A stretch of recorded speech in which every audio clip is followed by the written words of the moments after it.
Kota Madinah itu kalau lagi musim dingin, dinginnya luar biasa, sampai menusuk tulang itu. Di udara yang dingin di kota Madinah masa Rasulullah Sallallahu Alaihi Wasallam, tiba-tiba Rasulullah subuh itu kedatangan tamu istimewa, dan tamu istimewa itu membuat Rasulullah kaget, membuat Rasulullah terkejut. Ternyata yang datang itu adalah malaikat maut. Assalamualaikum ya Rasulullah. Waalaikumsalam warahmatullah. Rasulullah kaget dan bertanya, ada apa gerangan pagi-pagi seperti ini? Di udara yang dingin itu ternyata Rasulullah keringetan karena kedatangan malaikat maut. Dan Rasulullah kemudian bertanya, ya Israel, apa kira-kira yang membuat engkau datang kemari subuh ini? Begini ya Rasulullah, saya cuma mau beritahu, mau bagi tahu orang yang sedang azan di masjidmu itu, besok asar Allah perintahkan saya untuk cabut dia punya nyawa. Hati-hati. Serius saya. Kenapa? Ya Rasulullah, besok menjelang asar nyawa orang itu saya cabut sesuai dengan perintah Allah kepadaku. Baik. Tapi kemudian Rasulullah berpikir, ada apa gerangan malaikat ini memberitahu atau bagi tahu untuk saya bahwa muadzin saya yang ada di masjid itu akan dicabut nyawanya menjelang asar. Setelah itu Rasulullah berangkat ke masjid. Sesampainya di masjid, orang pertama kali yang dilihat Rasulullah adalah yang azan tadi. Hati-hati besok azan subuh ya. Dalam fikiran Rasulullah, ya Allah, sahabatku ini adalah azan subuh yang terakhir. Karena sebagaimana yang disampaikan oleh Israel, nanti asar atau sebelum asar nyawanya akan dicabut. Selepas itu menjelang zuhur,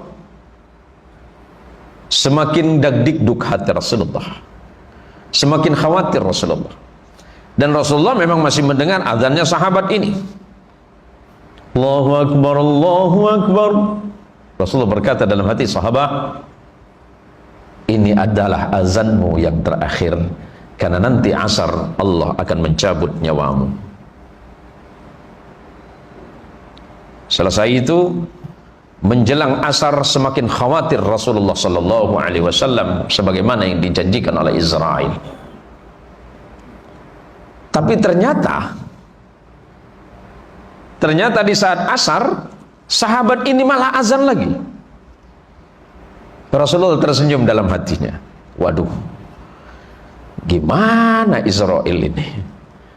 Kan tidak mungkin ada malaikat bohong. Tapi kenapa berita yang dia sampaikan berbeda dengan kenyataannya? Tapi Rasulullah tidak menggubris itu.